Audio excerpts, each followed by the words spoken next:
Hi friends, welcome back to ഫിഷൻ creations. ഇന്ന് നമ്മളിവിടെ തയ്യാറാക്കാൻ പോകുന്നത് വാട്ടർമെലോൺ മോജിറ്റോ ആണ്.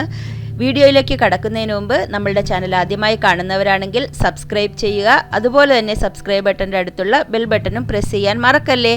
എങ്കിൽ മാത്രമേ നമ്മൾ ഇനിയിടുന്ന വീഡിയോസിൻ്റെ നോട്ടിഫിക്കേഷൻസ് നിങ്ങൾക്ക് ലഭിക്കുകയുള്ളൂ. ഈ ചൂടുകാലത്ത് വളരെ സുലഭമായി കടയിൽ കിട്ടുന്ന ഒരു ഫ്രൂട്ട് ഐറ്റമാണ് വാട്ടർമെലോൺ. ഈ വാട്ടർമെലോൺ ഉപയോഗിച്ച് വളരെ എളുപ്പത്തിൽ നമ്മളുടെ വീട്ടിൽ എങ്ങനെയാണ് വാട്ടർമെലോൺ മോജിറ്റോ തയ്യാറാക്കുന്നതെന്ന് നമ്മൾക്ക് നോക്കാം. വാട്ടർമെലോൺ ഇതുപോലെ ചെറിയ കഷ്ണങ്ങളായിട്ട് മുറിച്ചെടുക്കുക. നിങ്ങൾക്ക് എങ്ങനെയാണോ മുറിക്കേണ്ടത് അതുപോലെ മുറിച്ചെടുക്കാവുന്നതാണ്. കാരണം ഇതെന്തായാലും ജ്യൂസറിലിട്ട് ജ്യൂസ് അടിച്ചെടുക്കുകയാണ് ചെയ്യുന്നത്.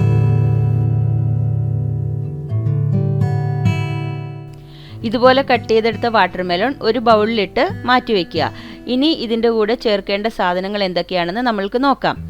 അതിനായിട്ട് ഒരു നാരങ്ങ കട്ട് ചെയ്ത് ഇവിടെ വച്ചിട്ടുണ്ട്. ഇതിൻ്റെ ജ്യൂസാണ് നമ്മൾ ഉപയോഗിക്കുന്നത്. പിന്നെ കുറച്ച് പുതിനയില, ഒരു ചെറിയ കഷ്ണം ഇഞ്ചി. ഇനി ഈ കട്ട് ചെയ്തെടുത്ത വാട്ടർമെലോൺ ജ്യൂസറിലേക്ക് നമ്മൾക്ക് ഇട്ട് കൊടുക്കാം. വാട്ടർമെലോൺ ജ്യൂസറിലേക്ക് ഇട്ട് കൊടുത്തതിന് ശേഷം എടുത്തു വച്ചിരിക്കുന്ന പുതിനയില, ചെറുതായിട്ട് അരിഞ്ഞു വച്ചിരിക്കുന്ന ഇഞ്ചിയുടെ കഷ്ണം, അതുപോലെ എടുത്തു വച്ചിരിക്കുന്ന ഒരു നാരങ്ങയുടെ ജ്യൂസും പിഴിഞ്ഞ് ഈ ജ്യൂസറിലേക്ക് ഒഴിച്ചു കൊടുക്കുക.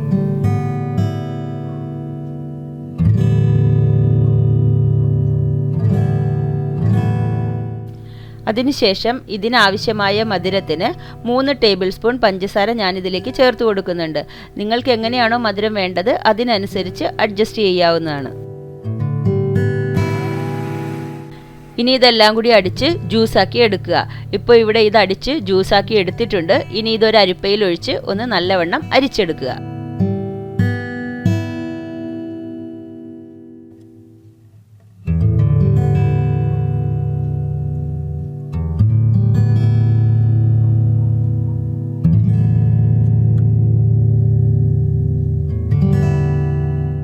ഈ അരിച്ചെടുത്ത ജ്യൂസ് ഒരു സെർവ് ചെയ്യാനുള്ള ഗ്ലാസ്സിലേക്ക് നമ്മൾക്ക് മാറ്റാവുന്നതാണ്.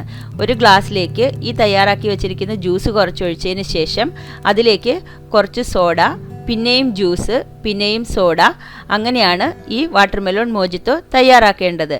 ഇതിൻ്റെ കൂടെ നിങ്ങൾക്ക് ഐസ് ക്യൂബ്സ് വേണമെങ്കിൽ ഉപയോഗിക്കാവുന്നതാണ്. ഞാനിവിടെ തണുത്ത സോഡയാണ് ഉപയോഗിച്ചത്, അതുകൊണ്ടാണ് ഐസ് ക്യൂബ്സ് ഉപയോഗിക്കാതിരുന്നത്. അങ്ങനെ നമ്മളുടെ വളരെ ടേസ്റ്റിയും ഹെൽത്തിയുമായിട്ടുള്ള വാട്ടർമെലോൺ മോജിറ്റോ ഇവിടെ തയ്യാറായിട്ടുണ്ട്.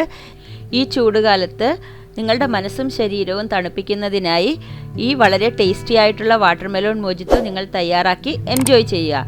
നിങ്ങളുടെ അഭിപ്രായങ്ങൾ കമൻറ്റായി രേഖപ്പെടുത്തുക. അതുപോലെ തന്നെ ഇനി അടുത്ത ഒരു നല്ല വീഡിയോയുമായി കാണുന്നത് വരേക്കും thank you, bye bye, take care.